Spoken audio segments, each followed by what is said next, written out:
So I just want to be upfront. This episode might be triggering for betrayed partners, but stick around to the end because I promise you it's information you'll want to know. Narcissism is often a label used in the sex addiction world, but sometimes the label doesn't quite fit because it might actually be fear. And you might be thinking, fear of what? What's so scary? And that's why I'm here with CSAT Gary Katz, founder of the Center for Intimacy Recovery, to talk about what's really going on. Welcome to Hope and Healing Chats. I'm your host, Monifa Ellis-Addie, and be sure to like, subscribe, and ring that notification bell. Thank you so much for joining us here today, Gary. Thank you for having me. I'm very happy to be here. Yes. I met you at the ITAP Symposium, and I like to call that the CSAT Super Bowl because it's where we all come to gather.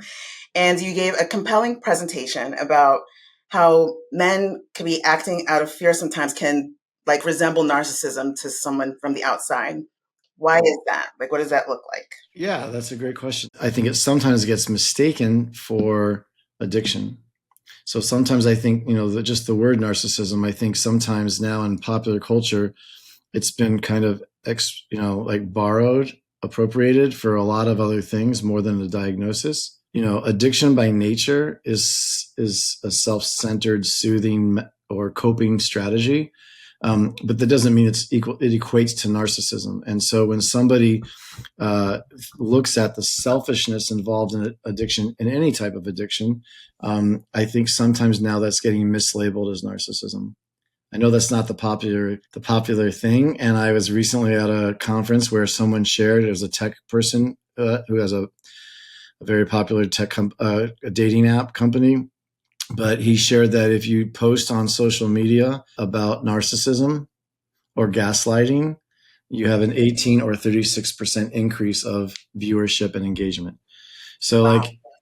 it creates a cycle of people post more, there's more engagement, then it gets taken to other things. So that's the first thing I would just say is that I don't think that anyone who has an addiction is a narcissist. And most people don't just give up their addiction on the first call. And someone says, hey, I think you've got a problem. Most people, like if you think about the word addiction or compulsion or anything, any way that we want to describe any type of dependency on something, nobody's giving it up the first time they realize it or someone calls them out on it. For a lot of reasons.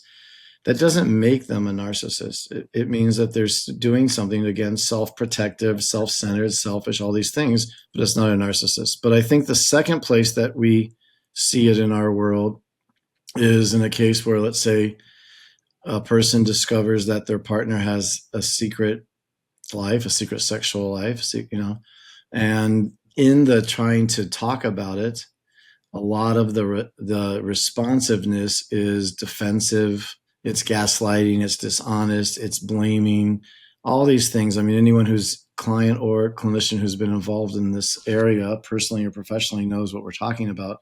In trying to understand why, specifically men, I've seen it with women too, but I think there's a unique flavor with men.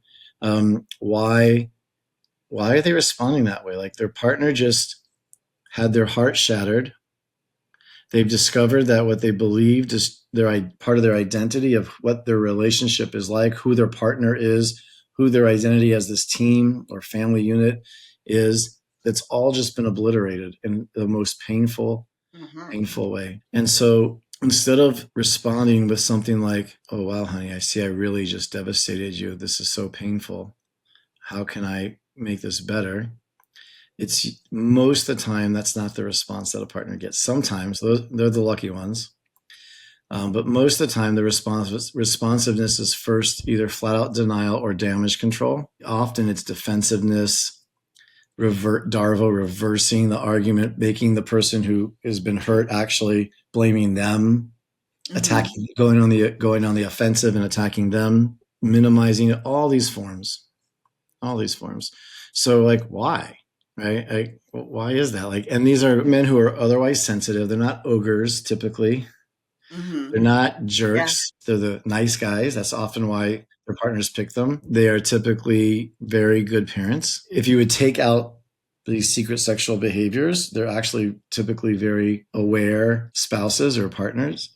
And then when this happens, it's like a night and day. And that's part of yet another wound that the betrayed partner now suffers. Like, whoa, why are you coming at me all big and blaming me? This is when most of the so many of the wounds of betrayal trauma happen at the discovery and in the process post discovery, because there's all this denial, gaslighting, lying, misdirecting, shaping, etc. But I think that some of the attention given to it has been like, well, men need to learn empathy. These men need to learn empathy. They don't know how to have empathy. And there's maybe some truth in that, and there's wonderful groups and workbooks about it. But I don't really know that it's just about empathy, because if you take these men and put them in other situations, they're very empathetic. Mm-hmm. If their partner came to them and said, "Oh, my mother is driving me crazy. I can't take it." Yeah. They sit down and be empathetic. So it's not that they don't know how to have empathy. If their child is in pain, they're very empathetic. They read us. These are the guys that cry at movies. These are not like tough guys, but here they come across like tough guys. So there is a truth to it, I think, about the empathy piece, in that the shame that they're feeling for what is being mirrored back to them, the pain they cause the person they care about, is so shame-inducing. Shame they already have from everything they've been doing, and probably they had before that, which caused this coping mechanism of secret sexual behaviors. It hits that shame, and the shame button for men specifically is, I can't collapse. I have to get bigger. Because of masculinity, I can't show weakness. Masculinity teaches us as boys, and then men, we can't show weakness. So weakness could be apologizing. Weakness could be, flight or fawn, but most men go to fight. Yeah. Because masculinity demands that in a way, even unconsciously. So that's part of it, I think, is the shame reaction that they're having. And so like helping them to get in touch with their shame is such a key part. I think even more than empathy. They're not sociopaths. I've had many betrayed partners say, yes, they ask my husband is a sociopath. Yeah. They're not. Very few and far between, which I Yeah. think is important to point out when we're talking about narcissism also. Yeah. Because if you're really narcissistic personality disorder, first of all, it's very rare if you're even going to be in the office. And if you are going to be in the office, we're not going to be together very long. Like, it's just not a thing. It's, when they're like, oh, they're a narcissist. It's like, well, you might have some tendencies, or like you mentioned, when discovery happens, right, and the Darvo and the blame shifting and all that comes about, and they'll be like, oh, well, he's a narcissist is why it's happening. It's like, oh, well, or did they just not want to deal with the shame that came with being caught? And like, it's probably just not trying to, because almost like a childlike reaction of not wanting to deal with things. But someone whose life has just been upended in a horrific way by having some painful discovery or yet another discovery, they're trying to like make sense of it all, of course, and find safety. So sometimes finding a label helps you feel more, oh, if I can label it, then I can deal with it. Absolutely. And so when a betrayed partner is like seeking and searching, and they're dumbfounded, like, why isn't this guy who's normally really nice to me, I thought at least in most ways, now being such a jerk and being so big and all that? So like, oh, this label helps me to understand it. And I think that's really what it is. It's seeking safety through finding a label. And I understand when betrayed partners do it. I also understand when clinicians do it, but that bothers me more, because I think that as clinicians, we have a duty to really get as specific as possible. Don't rush into figuring it out. Right? Because as soon as you figure it out, you're not listening as much. Mm-hmm. And sometimes and I've seen it with myself too, like sometimes sitting with the discomfort of not knowing what's going on here makes me feel not like a competent professional. Especially when you're new. Yeah. You want to figure it out so badly, and you want to have all the answers. Exactly. It takes an art to sit with it and be patient and kind of let this thing unravel. Well said. And it takes confidence to know, like, I can still help these people, even though I don't know what it means right away, what this is right away. So I think it's more than to a betrayed partner, to the clinicians out there. And I see so many talks on narcissists, narcissism, et cetera, et cetera. I just think that, and I talk about it with colleagues in our field, and they're the same types of clients. And I don't know, I disagree. I don't think that they're narcissists. I think that they have traits, like you said, just like many people have borderline personality traits. Doesn't mean they are borderline personality. Yeah. The name of your presentation, which is what got me in the room. So good job. It was Why Men Fear Women. What made you come up with, like, what inspired doing this presentation? Yeah, it was a combination of what I see in my office and also things I see with myself, and so the combination of those. So for example, what are the ways that I see this in my office? I see it where I have a type of client, a male client, who is creating a lot of problems in the relationship because they're scared to talk about their feelings to their spouse. They're so terrified, and I can like bolster them and work with them. And it's like, it's harder than dealing with even like some like behavioral addiction issues. Like the fear that they have is so big. And I asked them, like, what are you scared of? And they're like, she'll be mad at me. And then what? Right. And I've had couples in my office where I asked the man to say something to his wife, and he's like, I don't want to. And I said, well, why not? He's like, I don't feel safe, which is also an overused phrase, I think. But I'm like, what doesn't feel safe to you? And like, this man is like, I always joke, like 6'4", 230 pounds, and his wife is like 5'2". I don't know what she weighs, but like clearly not what he weighs. And he's scared of her, right? Like, and I see betrayed partners coming in, or even other people not with betrayal, but just for couples therapy coming in, where this plays a role. And so they're like, I don't know what you really think. I don't know what you really feel. And often for the men, then it comes out sideways in either anger, or for some of the clients we get, especially in our field, like sexual acting out, because it's all those stuffed feelings. And then I just know for myself, like years ago, standing at the refrigerator, trying to, I opened it up. I'm like looking inside, like, and the woman I was with at the time said, oh, what are you looking for? And I tensed up, like, she's trying to control me. What's her problem? God, I can't stand this. That kind of feeling. They're not controlling. They're not doing anything abnormal, but these questions, like probing questions, curiosity questions, land as controlling in my body. And I heard a lot of men talk about that too. A lot of times this plays a role with couples that come in for other issues.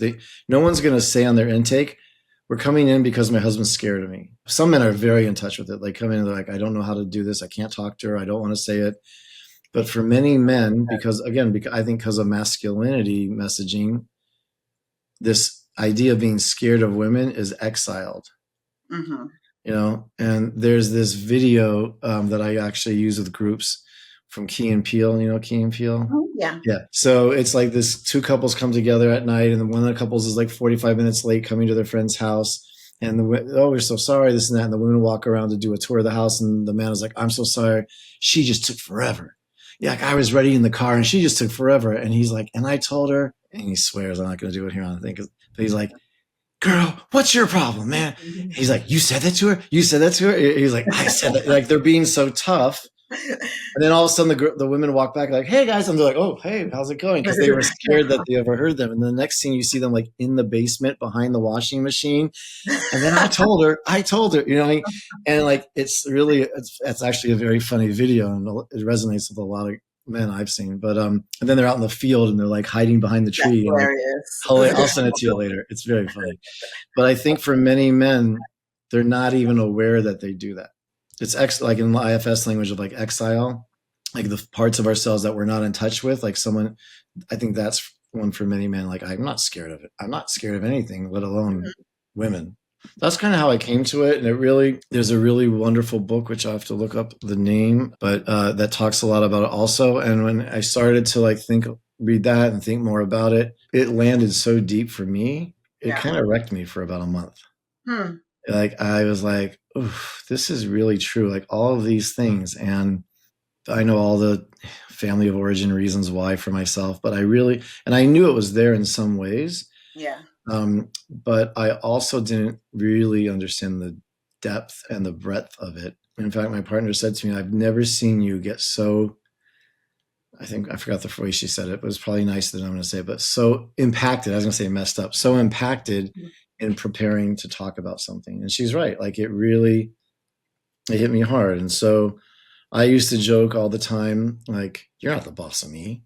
You're not my daddy. You're not my mommy. Like I would do it playfully in relationships, but that's what it was. It was like one of those fears of like, don't control me. I don't want to be controlled by a woman. I thought some of these things for me were other things. And I thought that also when I would work with clients, with certain clients. But I think this is really important also to put a lens on. And I even think for spouses, because not that they have to then kowtow to a man's fear of them, like that's not their job. The man has to deal with it. But looking at it through that lens might be easier. Mm-hmm. It might even create more safety because it makes, if it rings true for someone, and it also might be more of a compassionate space to be in. If we're talking about in frame of narcissism, they're like, and sometimes it's like, well, actually, it doesn't really feel right, but social media and everyone's telling me that these are the signs and this is the signs that I'm experiencing. But if we put another lens on it, it's like, oh, okay, we can actually work with this because narcissism kind of puts a ceiling on it. Exactly. And can't do anything with that. Yeah, and narcissism feels like a shaming diagnosis. You know, when it started, it never came into my office until a couple of years ago, like rarely. And it reminded me when it started coming in of when I was a teacher before I did this. And I was teaching middle school, like mid 90s. And there was this new diagnosis that just started as a trickle and then became a flood called ADD or ADHD. Mm-hmm. And at the beginning, it was only boys for the first 5 years I was in schools. It was like there were no girls getting diagnosed. You had a boy who couldn't sit still or learn in a traditional frontal teaching way. They got labeled as ADD. They got medicated. Girls never did. There was a shame attached to it too. Now everybody, and now there's adult diagnosis for ADHD, ADD, etc. I think a lot of the shame has been diminished. I wouldn't say gone, but diminished. And I feel like with narcissism, it is genderized in the sense that it's not always, but 90% of the time I hear about it, it's about a male. Yes. Like you said, there's no ceiling, meaning like if someone's truly a narcissist, there's no repair. Yeah, that's their personality. Then what? Like, and it's shaming. Like every man who's ever said to me, my wife wants me to ask you if I'm a narcissist, like they feel broken when they ask that question. They feel shame.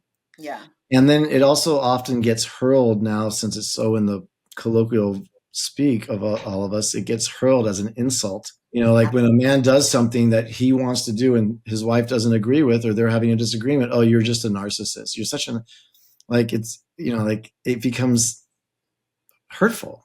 You mentioned about the fear of being controlled being a major one. Could you briefly, because you did mention a lot in the presentation, but just briefly mention the different fears that come up? Yeah. So I think the first and foremost is like the fear of being dominated or controlled by women. Turn off the GPS in your car when you're if you want to test this, and have the woman tell the man how to drive. See what happens. Right? I mean, you know, right there. I think you're like, whoever invented GPS did so much for relationships. Like we don't even know. Yeah. Thank you. You know, now we have to fight over who's on their phone more, but whatever. Or like if a woman says to a man, they're about to go out, she's like, "Oh, you're gonna wear that? Oh, you have to control everything, right?" Like it's really felt like that, and the woman is usually dumbfounded by the thing.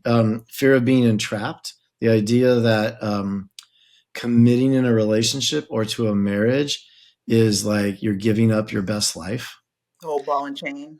The old ball and chain thing, I think. Yeah, right. And just that phrase, right? Like the old ball and chain. Like, I mean, that's like a slavery or a prison comment.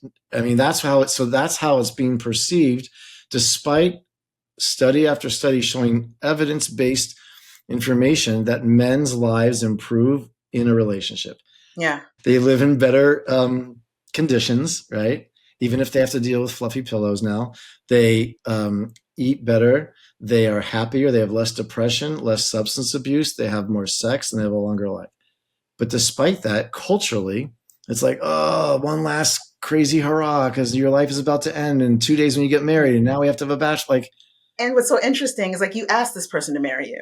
That's right, like as if the man is as if he's being dragged. It's almost like a Darvo reversal thing in culture. Like the man has got the ball and chain. He's the prisoner. Yeah. Right? But yet he proposed. He requested this. Right. It's almost like this inversion, or like it's just a false narrative that just is ridiculous. And I've had men say, like, they came to this aha moment where they're like, wow, yeah, I've looked at marriage as like a concession.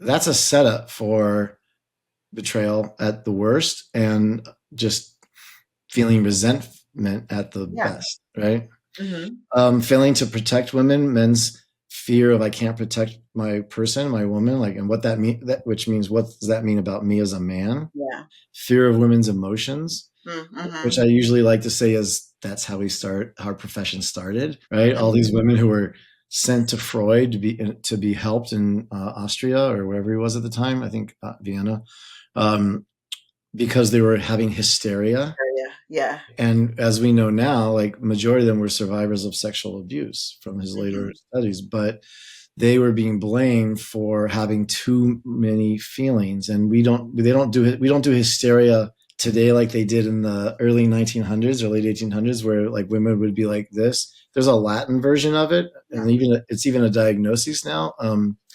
But this idea, right? How many women have been told as children that they're too emotional? I don't need to mansplain. I'm not mansplaining this to you, by the way. No, it's very true. But my sister was, and I wasn't. Or you hear, men are logical, women are emotional. So you just have that label already thrown on you. Right. And a big part of that is like the fear of women's emotions is because since men have been so disconnected from their own feelings because of masculinity, if I'm near someone who's having feelings, it starts to make mine come alive. So Mm-hmm. the fear is really being overwhelmed with these things I don't know how to handle within myself. Yeah. I also think what you said, the socialization too, is like if men are socialized to problem solve or to think in logical ways, and they're not socialized, which that we aren't, for emotional things, they feel inadequate on the playing field of emotional talk, Yeah. and so we see that a lot of times where a couple gets brought in after discovery, and there's so much catch up we have to do for the man to be able to have these really tough emotional conversations with their spouse who's in tremendous pain. Like there's a lot of like just getting them to be at an equal playing field and know how to have these things when previously their emotional IQ was like fine, tired, annoyed. Yeah. There's a learning curve that has to happen so fast, and it lengthens the healing process from betrayal because we got to get this guy up to speed. And the first thing I would say is to someone new is like, you have to become emotionally literate. How are you going to not deal with an addiction, but B, relate to your partner if you're not emotionally literate? Yeah. The fear of being inadequate around a woman, and that Mm-hmm. ranges from like, I don't know how to get here, but I don't want to ask for directions or I don't want to ask Mm-hmm. for help, to sexually inadequate. Viagra and Cialis have made billions off of men's fear of being inadequate, Mm-hmm. right? The fear of being abandoned by a woman. She's going to leave me. And most men will keep that so far away. Like even like I'm sure you've had it with clients, right? Like a couple's there and it's really bad and the guy is like he's just being tough. There's a wall up until the woman's actually says, I'm done. He's being defensive. He's being tough. He's fighting and nitpicking Mm-hmm. everything. And when she's like, fine, I'm out of here, then that wall finally crumbles. But until then, that fear of being abandoned is so large that it creates this huge wall. And then I think the last one is the fear of being feminine. And that's also for a lot of reasons how women are from a young age. When a boy is told, don't be like a girl, don't cry, don't be like a girl. Like right away, you're saying, don't be like that, which means it's less than you. So Yeah. women are othered from a very young age, which is a big piece of what makes it easy. Once somebody is othered, then I don't have to treat them the same way. And so it's only a few steps from if you're othered, you're an object, and it's a step away from you're a sexual object. I've had a client mention to me as we're doing the work, and I start to talk about his emotions, and he's like, "Oh, my wife's not going to be attracted to me anymore. Like I feel like I'm being the girl in the relationship." I, It's actually what your wife wants. Like she wants you to be talking about your emotions because that's yeah, how you got here in the first place. I relate to that. Yeah. I mean, look, here I'm a man, and I'm a therapist, and I talk about feelings a lot. I think I talk about Mhm. all day long for work, but in my other life, in my personal life, also, I think I probably talk about feelings more than 80% of guys, 90% of guys. And there are times when I've worried, like, is it too much? Mm. Is it too emotional? Like, are women going to think I'm weak? And because there's confusing messages, right? Like, just like people are negotiating today, like with consent around sexual relationships, and there's mixed messaging. Like, yes, of course, everyone should have give consent. There should be nothing non-consensual. But if you do it, if you like, can I put my hand on your shoulder? Can I move it down to your elbow? Can I reach over to you? It's like, dude, you're killing my vibe here, and just be a man. And I know that from hearing women talk, clients and friends, that there are feelings like that. Well, yes, of course, everything has to be consensual, but they want someone to lead or to. And so I think the same thing is true with this piece that we're talking about. Like, I think there's confusion for men, like I was describing with myself and your client, and also women. Like, yes, okay, we want to be emotional, we want to be open, but is that a turn on? Because it kind of feels like sometimes it could be too. Of course, every woman is like, no, I want you to talk, but sometimes they don't. Yeah. Do you really though? Yeah. If I'm a partner though, how do I know if this is narcissism versus fear? A narcissist isn't capable of really feeling for the other person. So if you have felt your partner or spouse really having compassion, empathy, whether it's for you around other things or for other people, they might be defensive, they might be a jerk, but they also can feel pain and they can feel empathy towards that pain. It might be harder when they've caused it because they have to then look, it's being mirrored. They're maybe the ugliest parts of themselves are being mirrored back to them. So it's hard. They might be defensive there. But in many other situations, or when you take away the defensiveness and things are calm, they really connect to the pain that they cause. And most people that I work with are able to do that when they're not feeling attacked and defensive. Yeah. That's what I try to do when I have a brand new couple, is right away name it. When they say to me, but I love my wife. And she's like, how could you say that when you just did all these things? I believe them most of the time. But I also need, and so that when I let them know that, they feel I get them. But we also have to talk about, what does that really mean? And they're also able to show remorse and pain in an authentic way when they're not feeling attacked. So I would say that. Thank you. Because it's good to have just practical, what are we looking for? Especially with partner being in trauma brain, they're like, it's all mixed up. They don't know what to be looking at.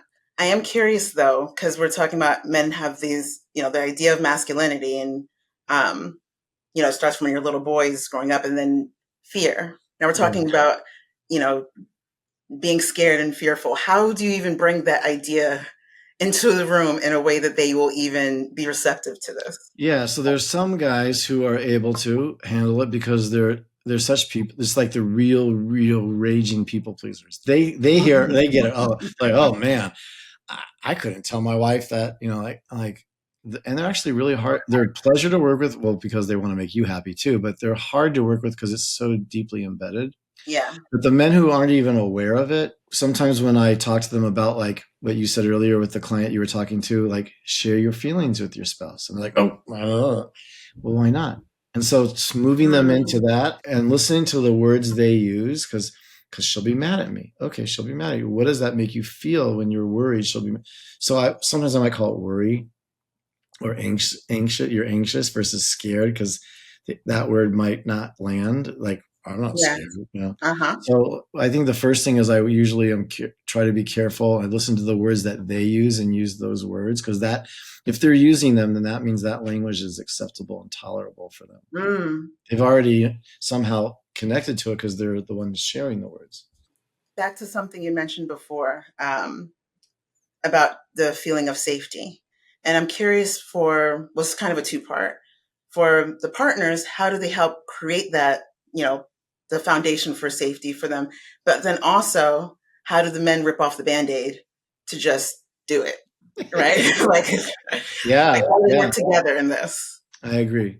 I don't know. I feel really hesitant to say that. And I might have misunderstood you, but I don't really want a partner to have to feel that she needs to create safety for her husband. Yeah. But it's like, but at the same time, they're still communicating together, but you catch me. Like, it's, because they are traumatized. We don't want them to be like, I have to make you safe. That feels weird. Yeah.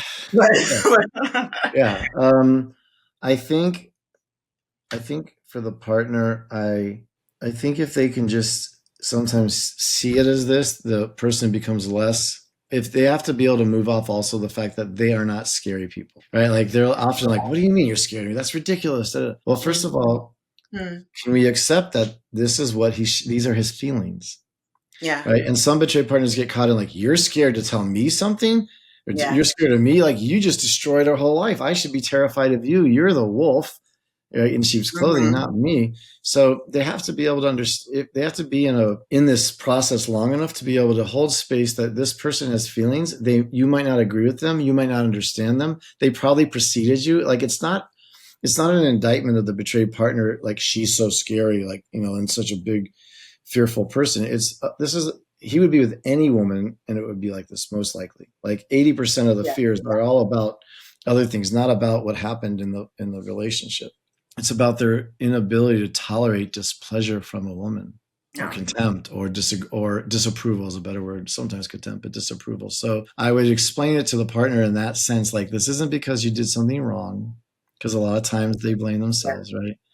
Yeah, there were times when you probably lashed out. There are times when you probably said something wrong in the relationship, because every person in any relationship has always said something wrong. So you can always find ways to blame yourself. And especially if their response to shame is to attack themselves versus attack others. And I think many women, they're more likely to attack themselves, and men are more likely to attack others as a shame response. I really want to be protective of that for them and be like, just like you did not create their addiction. Yeah. Even if at times you were distant or you did X, Y, or Z, that did not cause these behaviors. The same thing, you did not create this fear in this person. And so even if at times you were angry, or even at times you were raging or whatever, you didn't cause the fear that he has. And it's his job to work through it. So I really want to take that away from them so they don't have to own that and beat themselves up. Yeah, and I think for the man, the way I would start to work with them is the language, and to start to get them to see where they're scared. And one of the things that I thought is helpful, if someone's already in like a 12-step program for recovery, for many of them on the 4th step, which is about taking a personal inventory, one of the inventories is resentment, but the other one is about fear. So they're already learning about fear, self-centered fear, which is usually like, I'm fearful that so-and-so won't like me. I'm fearful that I'll appear weak. I'm fearful that I'll be a loser. If they've done that work, they have a better framework already, and it's not so foreign. If they're not there, or that's not what they're doing, I would slowly introduce to them, like, there's different types of fear. Like, I could get into a boxing ring and risk getting hit. That's one type of fear. I could jump off a high dive, but to tell someone that, like, someone might get mad at me, that feels intolerable. And so start to differentiate different types of fear, and work with them in that, and help them to see the way that it starts to play out. Because the way it starts to play out in relationships is, I'm not going to tell her this feeling that I'm having because she'll be mad at me. Like, I don't want to go to her family's for Thanksgiving, and I'm scared to tell her because then she'll be mad at me or something like that. So instead, I'm going to stuff it, and then it comes out in resentment and other ways. So helping them to start to just, without even starting to address it, first they have to be emotionally aware that they're doing this, that they're having the feelings. Gotcha. So so raising their awareness to it, to use that as an avenue to now open up this conversation so they can do something different. I think one-on-one, it's fine. I think in group therapy, it's really a great place to talk about this as topics, so that men are hearing other men talk about it, and it removes the sense of like, something's wrong with me because I'm scared, or, it removes the isolation. They can connect, like, oh, wow, we're all scared of our wives. Like, here's another example, right? Like, it happens all the time. If a betrayed partner joins a group for betrayed partners, the husband or the boyfriend is terrified about what's being discussed in that group. Absolutely. Terrified. Yeah, absolutely. This is the cause of all our problems. Yeah. And if there's somebody, God forbid, who broke up or ended the relationship or left it because of betrayal, they're like, it's contagious. They're not going to, Yeah. Absolutely. Thank you again, Gary, for joining us. And if you would like to know more about this unique topic, check out the links to connect with Gary in the description below. And as always, remember to embrace your healing journey. Every step forward brings a new hope for tomorrow. See you next time.